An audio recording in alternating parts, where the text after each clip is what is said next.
תגיד, גם אתה מנסח את קורות החיים שלך ומעצב אותם, וכל משרה שאתה רואה אתה משנה את הגרסה, ואתה עדיין לא מגיע לרעיונות? אני רוצה להגיד לך שהבעיה היא בכלל לא בקורות החיים, אלא בכיוון שאתה פונה אליו.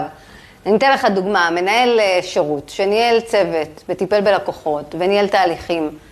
על פניו נשמע טוב, נכון, אבל זה עדיין כללי. העניין הוא שיש הבדל גדול בין מנהל שירות בחברה גדולה עם נהלים ומדדים, לבין מנהל שירות בסטארט-אפ, שצריך להקים הכל מאפס, לאלתר, לעבוד מהר. אותו טייטל, אותו ניסיון, אבל התאמה אחרת לגמרי.